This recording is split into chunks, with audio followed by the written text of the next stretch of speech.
जो बच्चे हैं वो अंडर नरिश्ड कह लूँ, या इसको एक और तरफ से देखते हैं कि हमारी अगर पिछले 20 साल में देखें तो बच्चे और बच्चियों दोनों की, उनके जिस्म कमज़ोर हैं, उनकी हाइट्स कम हैं, उनके बाल ज़्यादा गिरते हैं, वो एक उम्र में आने से पहले गंजे भी हो रहे होते हैं, कमज़ोर भी हो रहे होते हैं। इसका किस चीज़ से ताल्लुक़ है?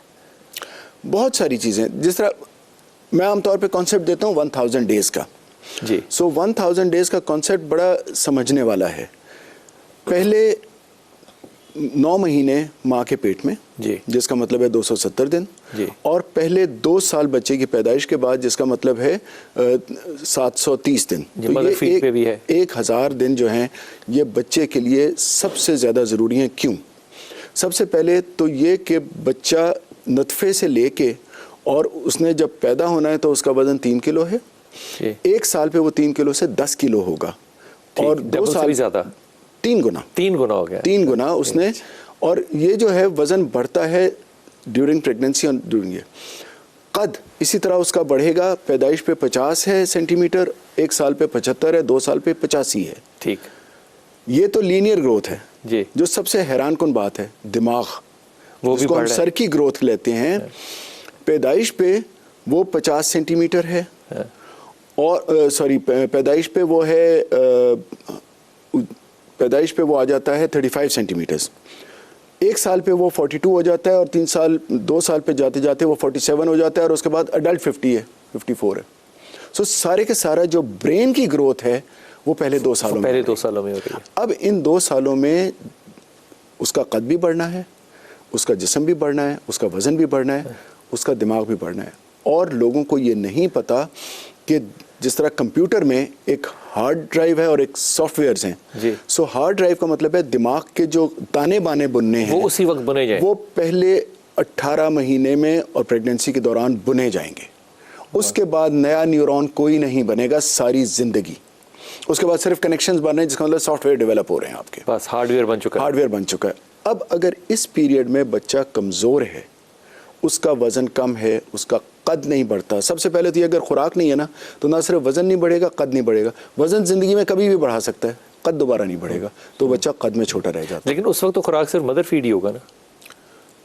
किसकी बात कर रहे हैं? 2 साल तक कौन कह रहे हैं? नहीं देती है माँ दूध। अच्छा, ये भी मसला है।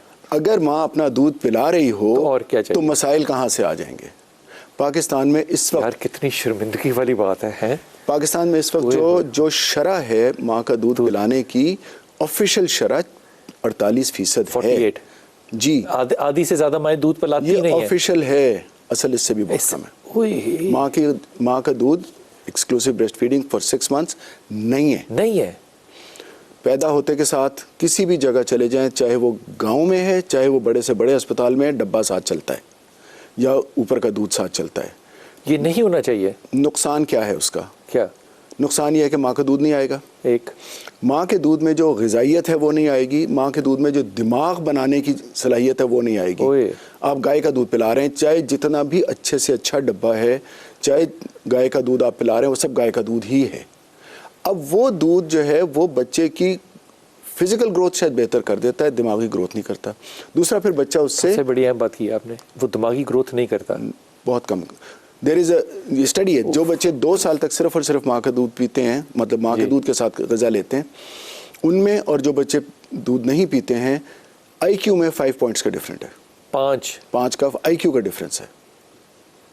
So आप you can always say, and then we are not just talking about this कि IQ का डिफरेंस है।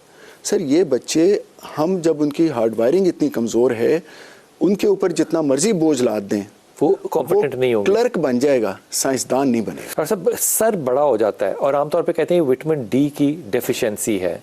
तो पहले ज़माने में माएँ धूप में लेके बच्चों को मालिश किया करती थी, धूप भी लगती थी, अब शायद इंडोर ज़्यादा है। क्या ये बात सच है? और अगर विटामिन डी की डेफिशिएंसी हो बच्चे में तो किस चीज़ से पता चलेगा? देखिए, एक तो हमने घरों में बच्चों को अंदर कर दिया है। शहरों में हमारे, क्योंकि शहर बढ़ते चले जा रहे हैं, दीवारें ऊंची होती जा रही हैं, धूप आ भी नहीं रही। दूसरा, हमने बच्चों को धूप में जाने से इसलिए मना कर देते हैं कि उनका रंग काला हो जाएगा।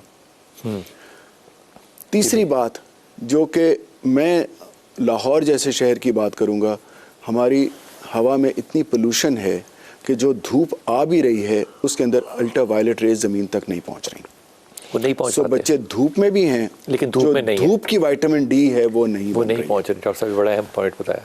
American academy of paediatrics, Pakistan paediatric association और तमाम तंजीमें ये कहती हैं कि बच्चे को पैदाइश से विटामिन डी पिलाना शुरू कर दीजिए, कर दे पिलाना, कर दीजिए, क्योंकि विटामिन डी की कमी जो है वो वरना यूनिवर्सली हो रही है। और भी माइक्रो न्यूट्रिएंट्स की और भी बहुत ज़्यादा डिफिशिएंसीज हैं हमारी, लेकिन अगर सवाल विटामिन डी पे है तो मैं ये कहूँगा, और उसकी वजह से भी हमारी ग्रोथ इफ़ेक्ट होती है और उसकी वजह से कद भी इफ़ेक्ट होता है, बच्चे की डेवलपमेंट भी इफ़ेक्ट होती है।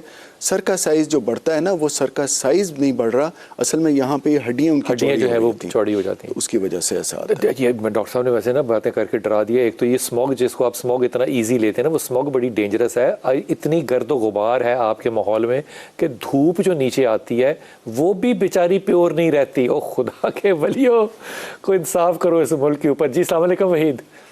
अस्सलाम वालेकुम सर। जनाब वालेकुम अस्सलाम। जी बेटा। सर मेरा ना बेटा है 2 साल का, 2 साल 1 माह का। हाँ। उसको एक प्रॉब्लम है, जब वो पैदा हुआ था ना तो आधा घंटा तकरीबन 25 मिनट बाद उसको सांस है, इसकी वजह से डॉक्टर ने बताया कि प्रॉपर ऑक्सीजन बॉडी में नहीं गई। अच्छा।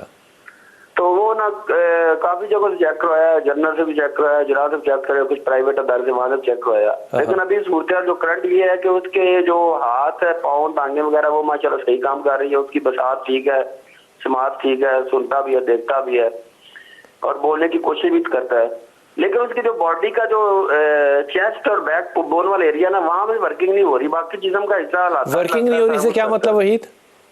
वो जैसे ना वो बॉडी पे वजन नहीं पड़ रहा, वो जन के जिस तरह होता है ना बैक बोन पे वजन नहीं जा रहा, जिस वजह वो सही प्रॉपर बैक ठीक, और ना ही उस पे वो गर्दन को वो ना एक जगह पे टिका नहीं सक रहा। गर्दन बिल्कुल ठीक। हाँ जी ठीक। अच्छा ये बताओ कि 20-25 मिनट डॉक्टरों ने क्यों नहीं उसको सांस दिया? वो सांस कुदरती तौर पे आया ही नहीं है उसको। नहीं कुदरत, वो तो उसकी वजह से हाँ जी वो सांस लेट आया, उसके डॉक्टर ने बहुत एफर्ट की वहाँ पे। ये बताइए, ये बच्चे की पैदाइश घर पर हुई थी या अस्पताल में? नहीं ना, हॉस्पिटल में थे। हॉस्पिटल में थी? जी जी जी। किस शहर में? पत्तोगी में। सरकारी अस्पताल? हाँ जी। असल में एक तो मैं ये सुनना जरा गौर से यार। पहले मैं इनके बच्चे की बात कर लेता हूँ।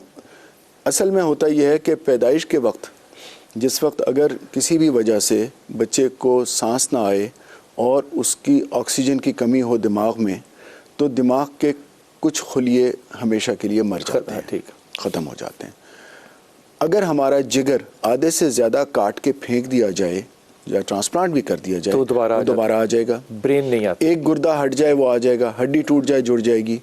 ब्रेन का न्यूरॉन जो एक दफ़ा टूट गया वो दोबारा नहीं आएगा। उसकी जगह बाकी न्यूरॉन उसका फंक्शन उठाने की कोशिश करते हैं, मगर वो मुकम्मल कभी होता है, कभी अक्सर नहीं होता। अब प्रॉब्लम यह है कि जिस वक्त वो एक चीज़ आ गई, वक्त के साथ साथ वो चीज़ें मैनिफेस्ट होती हैं, नज़र आनी शुरू हो जाती हैं।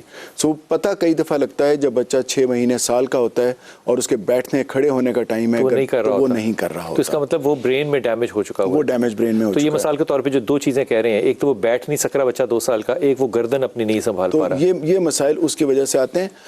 अगेन जो मैं जिस तरफ लेके आता हूँ, क्योंकि मैं बच्चों की जो तंजीम है, बच्चों के डॉक्टरों की पीडियाट्रिक एसोसिएशन, उसका सदर हूँ और उस नाते से मैं हर जगह जाता हूँ। बड़े शहरों में हालात इतने बुरे नहीं हैं, लेकिन जैसे ही हम छोटे शहरों में जाते हैं, कस्बों में जाते हैं, वहाँ पे दाई की डिलीवरीज़ और इवन जो अगर LHVs की डिलीवरीज़ और सेहत के निज़ाम में इतनी पेचीदगियाँ आ जाती हैं कि बच्चों की ये जो एस्फिक्सिया हम इसको कहते हैं कि दिमाग में खून ना पहुंचना पैदाइश के वक्त, इतना ज़्यादा है और ये एक मेजर कॉज है बच्चों